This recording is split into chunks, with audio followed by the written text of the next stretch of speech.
They were just children only between 4 and 5 years old. 10 of them, full of joy, smiling, laughing, wearing tiny backpacks adorned with cartoon characters, and holding homemade packed lunch. It was meant to be an ordinary school outing. A day of fun and discovery, wandering through nature, chasing butterflies, and learning about trees.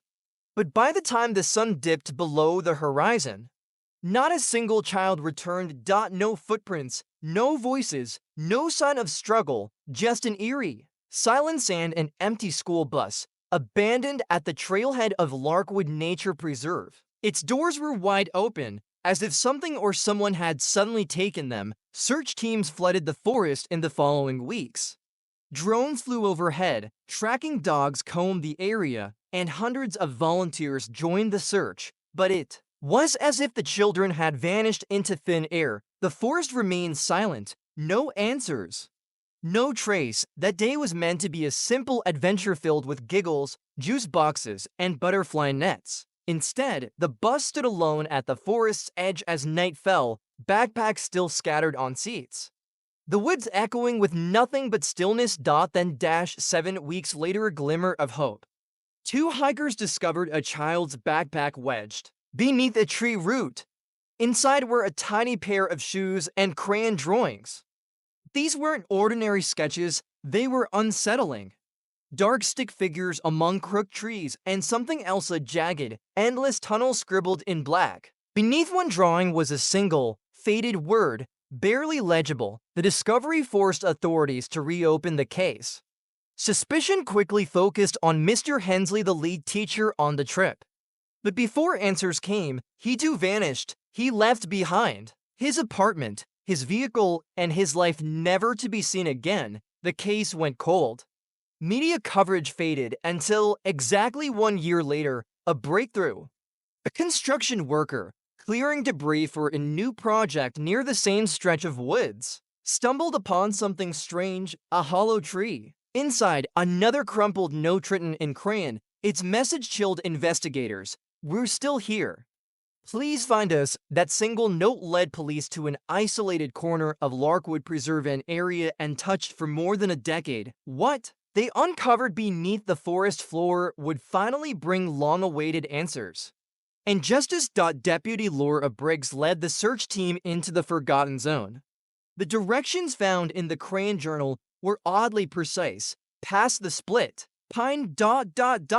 Behind the roaring veal. For days, search crews trudged through the dense wilderness, brushing past tangled undergrowth, their boots slipping on moss-covered rocks, swarmed by relentless insects, and met only with haunting silence. Then, one morning, something broke the stillness, a sound, heavy, rhythmic, the powerful crash of water echoing off ancient stone. It led them to a hidden waterfall, tucked between two jagged cliffs, completely unreachable by any known trail, and behind that roaring veil of water, concealed by a curtain of mist and thick vines, they found it, a narrow slit in the rock face, a tight crevice, barely wide enough for a grown adult to squeeze through. What lay beyond would turn a long-forgotten missing persons case into a national nightmare. The cave system was massive, twisting, narrow, and suffocating like a living maze. The deeper they moved, the more sour the air became. Every step forward was met with a growing sense of unease. Flashlights flickered across wet walls and endless darkness. Roughly 100 feet in, the stench hit them: rot, mildew, and something unmistakably human. Then came the scream. The first chamber revealed heartbreaking evidence of life. Small life scattered on the damp cave floor were mold-covered children's sleeping bags, laid out in a semicircle. Around them, rusted lunchboxes, cracked water bottles, tiny sneakers placed side by side. A faded plastic whistle, a crayon drawing, taped to the stone, long soaked and smudged by moisture. It was silent, still, but the walls whispered of something long gone. Then came the graves, 11 shallow depressions carved into the cave floor, clumsily marked with twigs, rocks, and torn bits of cloth. Some were half collapsed, others barely covered at all. Forensics would later confirm what the team already feared. The remains belonged to the missing children. One by one, DNA matched. One by one, the truth became unbearable. The cave was immediately sealed, and declared a crime scene.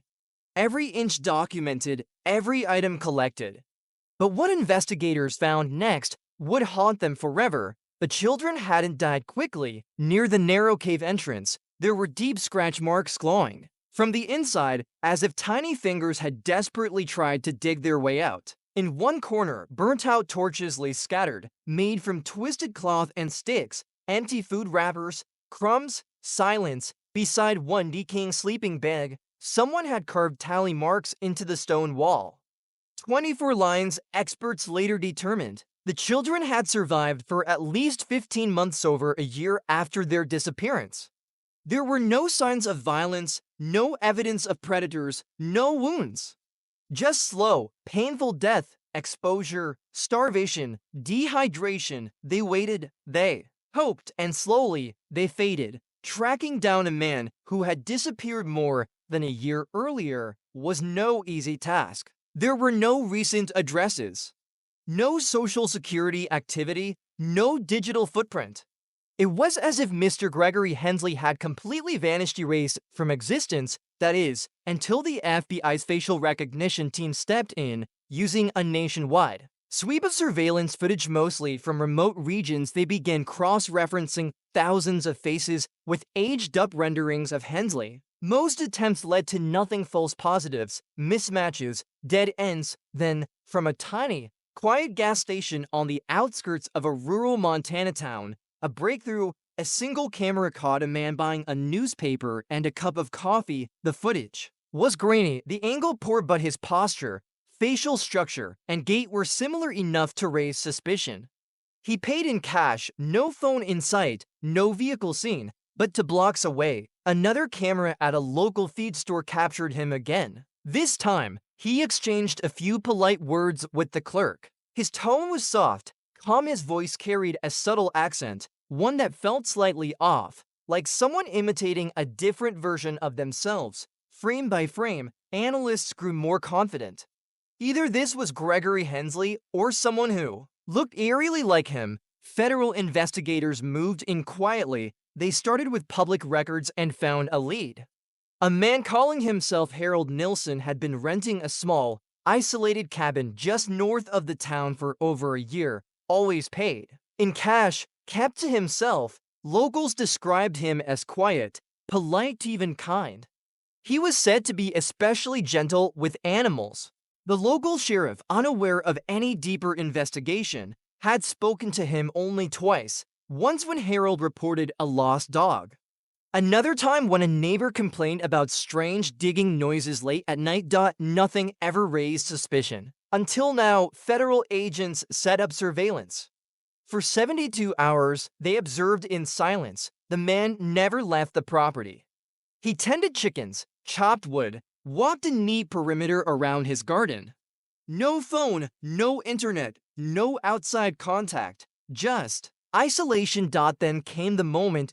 An undercover agent posed as a delivery driver dropping off a parcel while wearing hidden audio equipment. The agent managed to capture a brief conversation. That voice recording was run through voice analysis software and compared to an old voicemail Hensley had once left for a student's parent. Match 97.8%. With confirmation in hand, federal agents surrounded the remote cabin nestled deep beneath a ridge in total silence. No alarms, no warnings, only one move left to make. The turning point in the investigation didn't come through forensic breakthroughs or advanced technology. It came from pure, desperate observation. For 4 days, agents kept eyes on the remote cabin. Hensley barely left. When he did, it was only to fetch water from a nearby creek or to chop and stack firewood. There were no signs of children, no visible weapons. Nothing suspicious on the surface. Then, just before dawn on the 5th day, something strange happened. A surveillance microphone captured a low, rhythmic hum coming from inside the cabin. It sounded like a chant, soft, eerie, and impossible to make out. The sound repeated, steady and unsettling, then, without warning, silence. That was the final trigger. At 4:17 a.m., FBI agents in full tactical gear and thermal equipment moved in and surrounded the cabin. A loudspeaker broke the early morning stillness. Gregory Hensley, step out of the cabin with your hands where we can see them. 10 seconds passed. Nothing then. The door creaked open. A man emerged, older, haggard, hollow-eyed. He was a shell of the man he'd once been, much thinner, beard overgrown, face weathered. He wore a threadbare sweater and heavy, mud-caked boots. He offered no resistance. He didn't utter a word of protest or confusion. He simply raised his hands and stepped onto the porch. But what froze the agents, what made them pause? Even after the cuffs clicked shut were the first words that came out of his mouth. I was only trying to save them. No one had said a thing to him yet. He repeated, almost whispering, I was only trying to save them. Inside the cabin, the air was heavy, thick with decay and something more unsettling. The walls were covered in drawings. Dozens of them, childlike, frantic, scribbled in crayon and charcoal. They all repeated the same chilling themes: tunnels, twisting into darkness, wide, staring eyes, and shadows beneath the earth. Stacks of journals and notebooks filled the room, each packed with erratic, illegible handwriting. Some pages were dated, others weren't, but scattered among the mess were small objects painfully familiar. Tiny shoes, faded hair ribbons, a half-melted plastic toy truck. Some items were tagged and labeled, as if cataloged. Others were placed carefully, almost reverently, as though they were offerings. They brought Hensley into the interrogation room just after midnight. This was no longer the smiling teacher once seen beside eager children and grateful parents. Now, he sat slumped in handcuffs, eyes dull, face emotionless and changed. Since the moment of his arrest, for days, he refused to speak. Not when investigators showed him pictures of the missing children.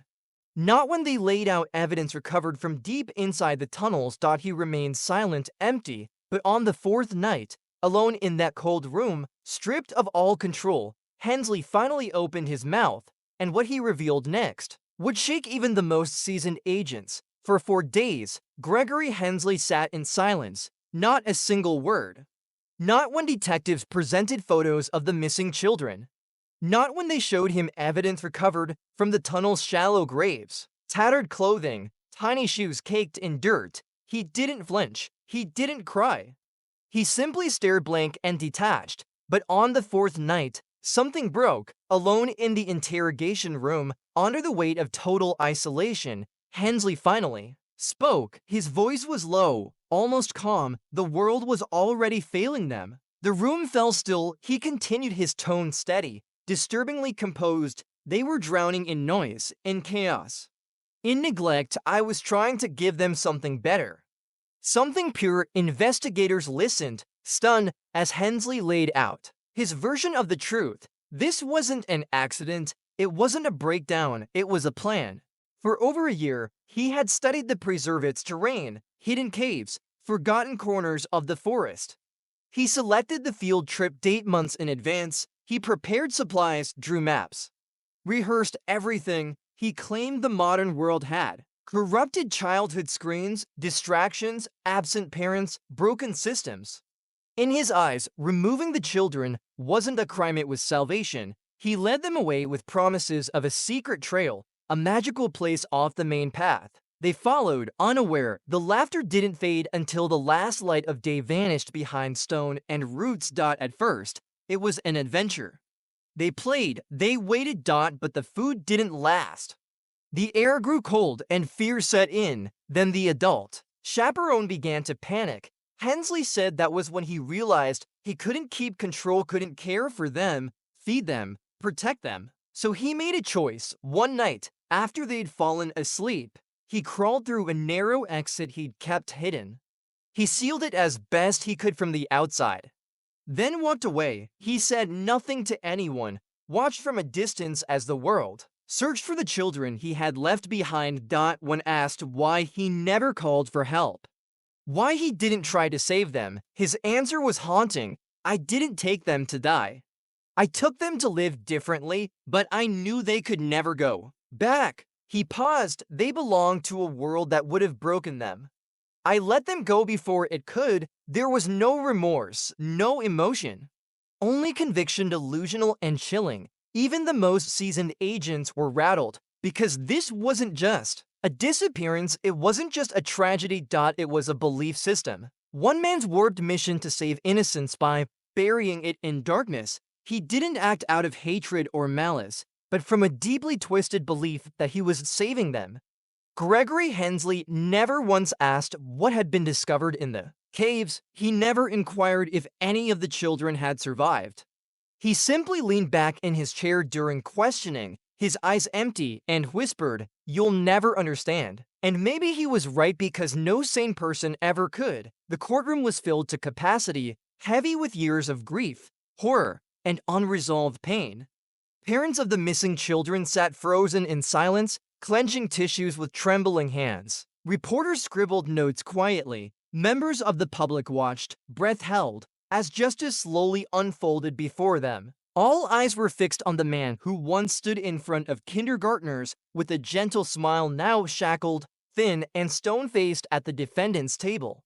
Gregory Hensley, once a beloved elementary school teacher, stood accused of the unthinkable. Throughout the trial, he showed no remorse. He never once turned to face the families of the children he'd led into the woods. The prosecution delivered a case built on disturbing detail and undeniable evidence. 14 charges in total: aggravated kidnapping, felony murder, and obstruction of justice.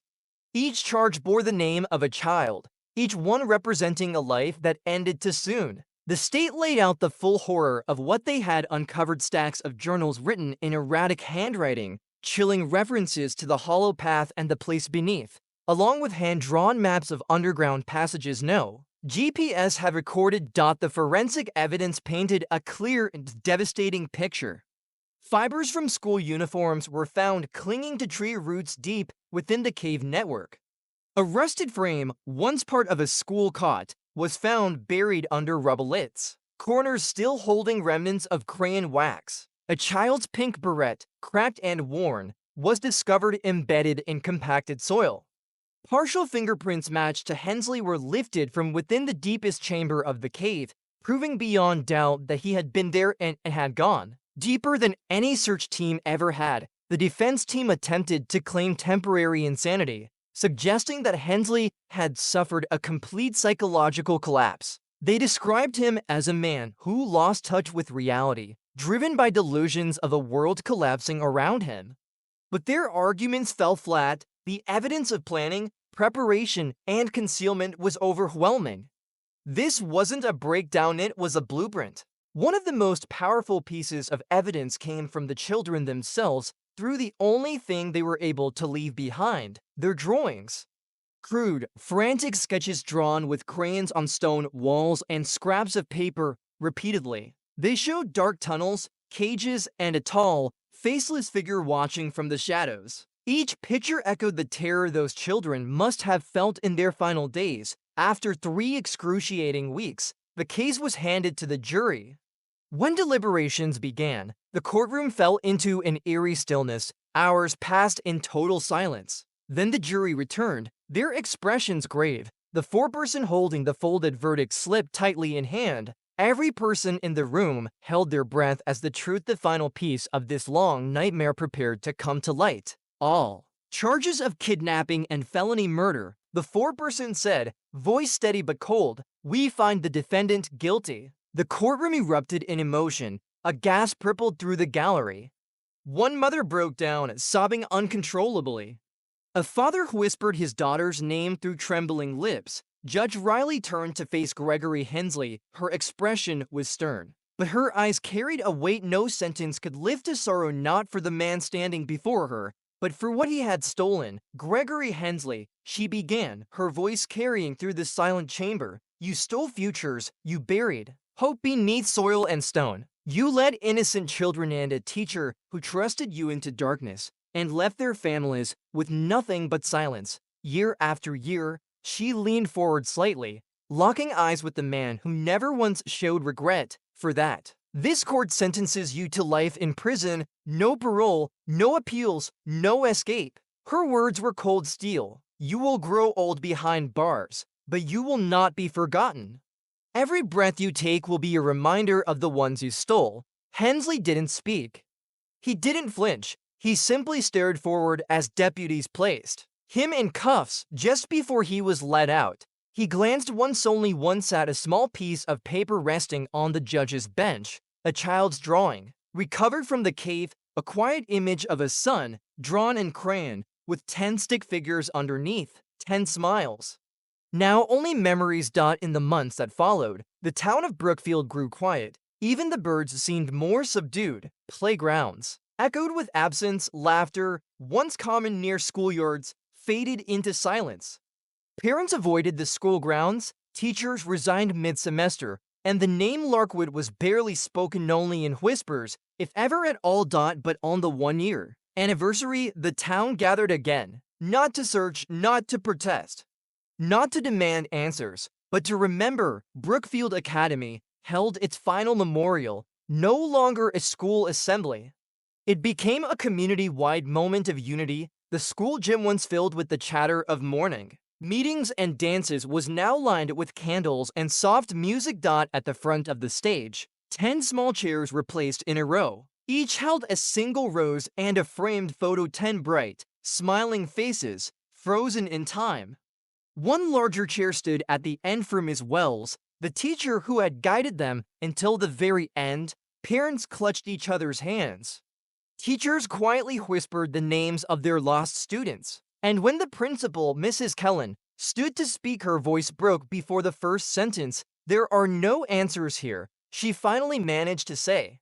"Only memory, only love, and our promise that they will never be forgotten." After the ceremony, the entire town, hundreds strong, walked together in silence toward the edge of Larkwood Preserve, not to revisit the place of horror, but to reclaim it, to light candles, to plant flowers, to leave behind something beautiful in the space where innocence was once taken. And though the forest still stood silent, that day Brookfield found its voice again. The old hiking trail, the one that once led into the forest where the children vanished, was permanently closed. Steel fences now block every entrance. New warning signs were placed at the edges of the woods.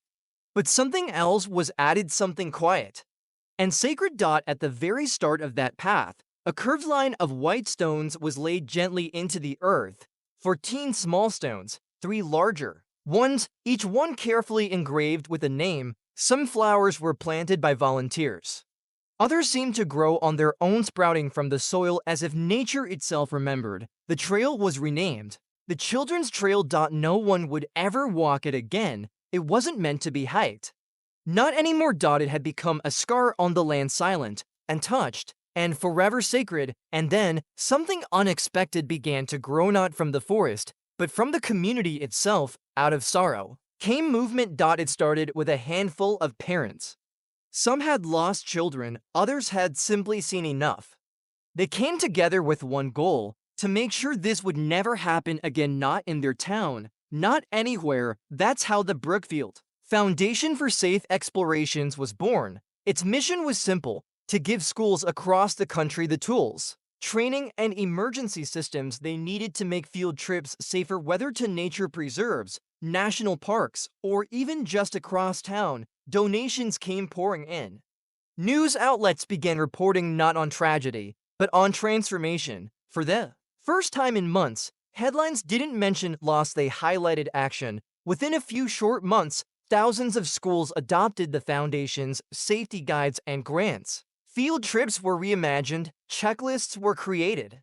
Communication protocols, tracking tools, and emergency plans became the new norm. Brookfield, once a town frozen by grief, began to breathe again. Playgrounds filled with laughter. Classrooms welcomed new faces. The academy opened its doors to a new year, not in denial of the past, but in defiance of fear.